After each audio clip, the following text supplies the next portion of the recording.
रोक लेती है, पर वहाँ बाबा आ जाते हैं और अब आगे की कहानी देखते हैं। बाबा, पिछली बार मैं कमजोर थी इसलिए मैं हार गई थी, पर इस बार मैं पहले से ज्यादा ताकतवर हो चुकी हूँ, इसलिए अब तुम मुझे हरा नहीं सकते। इविल नन अपने पावर से बाबा पर वार करती है, पर बाबा अपने आप को बचा लेते हैं। बच गया बाबा, पर अब बचेगा नहीं। इविल नन इस बार अपने दोनों हाथ से बाबा पर वार करती है, पर बाबा फिर अपने आप को बचा लेते हैं। इविल नन, तुमने अच्छा प्रयास किया, पर मैं तुम्हें एक और आखिरी मौका देना चाहता हूँ कि तुम यहाँ से चले जाओ, नहीं तो मैं तुम्हें जिंदा नहीं छोड़ूंगा।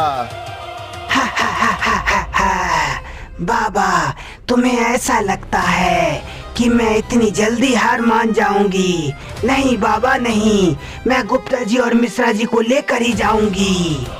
ठीक है, मैं समझ गया, तुम बिना लात खाए मेरी बात नहीं मानोगी। बाबा अपने पावर का प्रयोग करते हैं, जिसमें इविल नन को जोर का झटका लगता है। बाबा का शॉक लगते ही इविल नन का हालत खराब हो जाता है। अरे वाह बाबा, आपने कमाल कर दिया, अब इविल नन का होश ठिकाने में आ गया होगा। मिश्रा जी का बात सुनकर इविल नन गुस्सा से आग बबूला हो जाती है। मिश्रा जी, तुम्हें बहुत मजा आ रहा है ना, पर पाताल लोक में सबसे पहले मैं तुम्हारी ही सर काटूंगी। इविल नन, हमें पाताल लोक ले जाने का सपना देखना छोड़ दो, क्योंकि जब तक बाबा है तब तक तुम हमें छू भी नहीं सकती। गुप्ता जी का बात सुनकर इविल नन और भी ज्यादा गुस्सा हो जाती है, जिसके बाद वो अपने हाथ में हैमर ले आती है और उसे जोर से जमीन में पटकती है। बाबा! मैं ठीक हूँ मिश्रा जी, मुझे कुछ नहीं हुआ है, पर ये क्या, इविल नन कहाँ गई? बाबा का ध्यान भटकते ही इविल नन गायब हो जाती है, पर तभी अचानक वह बाबा के पीछे आती है और अपने हैमर से उन पर वार करती है। बाबा!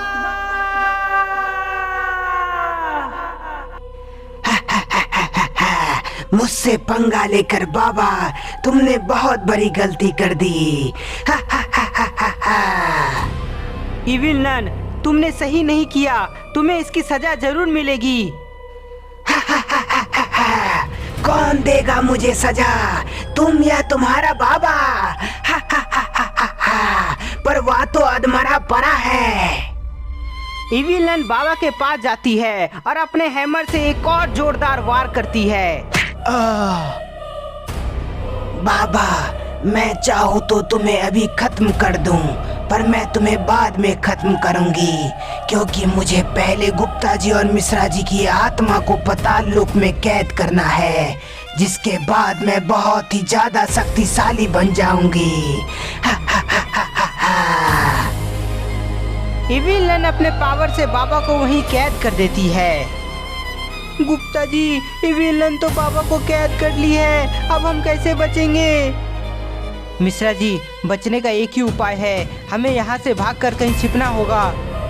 गुप्ता जी का बात मानते हुए दोनों वहाँ से भागता है, पर इविल नन उन दोनों को देख लेती है। यहाँ से भागने का कोई फायदा नहीं है गुप्ता जी और मिश्रा जी, क्योंकि तुम दोनों मेरे साथ पाताल लोक जाने वाले हो। इविल नन अपने आप को गायब करके अचानक गुप्ता जी और मिश्रा जी के आगे आ जाती है। ओ नहीं! गुप्ता जी और मिश्रा जी, पाताल लोक चलने के लिए तैयार हो जाओ। इविल नन अपने पावर से गुप्ता जी और मिश्रा जी को लेकर गायब हो जाती है। गुप्ता जी, मिश्रा जी। होश में आते ही बाबा गुप्ता जी और मिश्रा जी को ढूंढते हैं, पर वहाँ गुप्ता जी और मिश्रा जी होता ही नहीं है। गुप्ता जी और मिश्रा जी के साथ इविल नन भी यहाँ नहीं है, मतलब इविल नन उन दोनों को पाताल लोक ले गई है।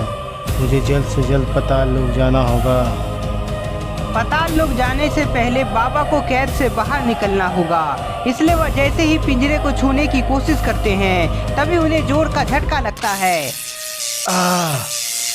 ये तो विलन की माया से बना हुआ पिंजरा लगता है, पर यदि मुझे यहाँ से निकलना है तो मुझे अपनी माया शक्ति का प्रयोग करना होगा।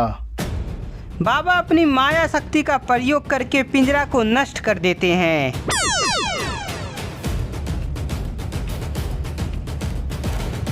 मैं आज़ाद हो गया, पर अब गुप्ता जी और मिश्रा जी को बचाने के लिए मुझे जल्दी पाताल लोक जाना होगा।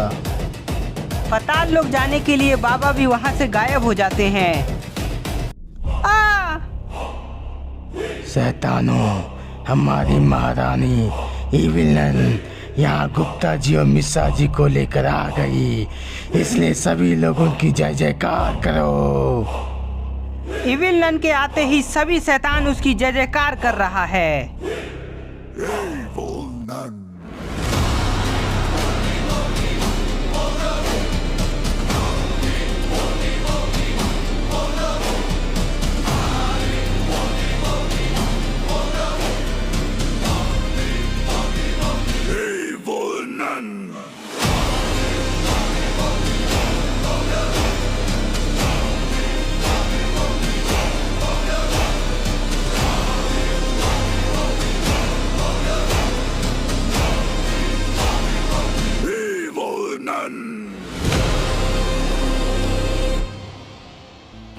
गुप्ता जी, ये जगह तो बहुत ही खतरनाक है और यहाँ कई सारे शैतान भी हैं। बात तो तुम्हारी सही है मिश्रा जी, पर हम यहाँ से निकलेंगे कैसे? इविल नन अपने सिंहासन में बैठ जाती है, जिसके बाद वह अपने शैतानों को इशारा करती है। शैतान को इशारा मिलते ही वह गुप्ता जी और मिश्रा जी का सर काटने के लिए उसके नजदीक आने लगता है। गुप्ता जी, कुछ कीजिए, नहीं तो आज हमारा काम तमाम हो जाएगा। मिश्रा जी के बोलने पर गुप्ता जी अपने दिमाग की बत्ती जलाते हैं। मिश्रा जी, मेरे दिमाग में एक उपाय आया है। यदि हमारे पास वो तलवार आ जाए तो शायद हम बच सकते हैं। बस जैसा मैं बोलता हूँ ठीक तुम वैसा ही करना। गुप्ता जी फटाफट मिश्रा जी को कुछ बताने लगता है और तभी उन दोनों के सामने वह शैतान आ जाता है।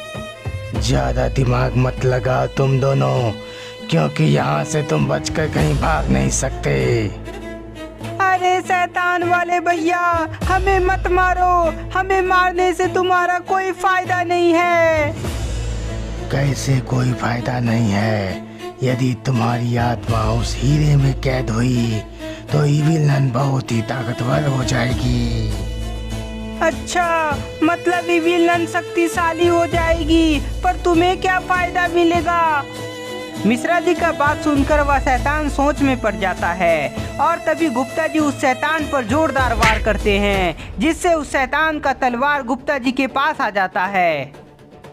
अरे वाह गुप्ता जी, आपने कर दिखाया, तलवार हमारे पास आ गया। गुप्ता जी, तुमने मेरे ऊपर वार करके सही नहीं किया, इसलिए अब मैं तुम दोनों को तरपा तरपा के मारूंगा। शैतान गुस्से में गुप्ता जी के नजदीक आता है और अपने हाथ से वार करता है, पर गुप्ता जी अपने आप को बचा लेते हैं। शैतान, हमें यहाँ से जाने दो, नहीं तो मैं तुम्हें मार दूंगा। गुप्ता जी, मुझे मारना कोई बच्चों का खेल नहीं है, और यदि तुम मुझे मार भी दिए तो तुम्हें इविल नन खत्म कर देगी। गुप्ता जी, ये आपको हल्के में ले रहा है, जरा अपना जलवा तो दिखाइए। शैतान गुप्ता जी पर फिर से वार करने का प्रयास करता है, पर गुप्ता जी तलवार उसके पेट में घुसा देते हैं। शैतान के पेट में तलवार घुसते ही वह मारा जाता है, जिसके बाद इविल नन के साथ सभी शैतान गुस्सा से चिल्लाने लगता है।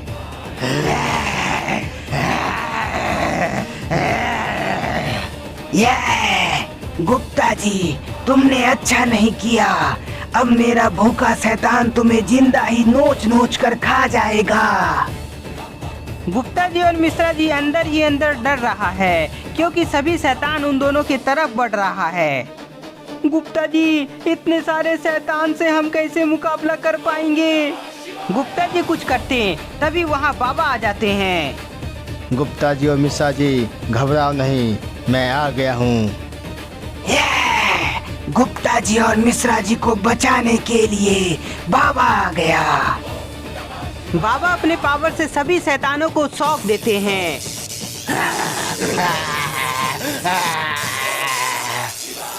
शॉक लगते ही सभी शैतान अपने पीछे भागता है और तभी बाबा नीचे जमीन पर जोरदार वार करते हैं, जिसके बाद सभी शैतान आग का लावा में गिरने लगता है। बाबा बाबा, तुम्हारी इतनी हिम्मत जो मेरे ही इलाके में आकर मेरे शैतानों को खत्म किया। अब मैं तुम्हें जिंदा नहीं छोड़ूंगी।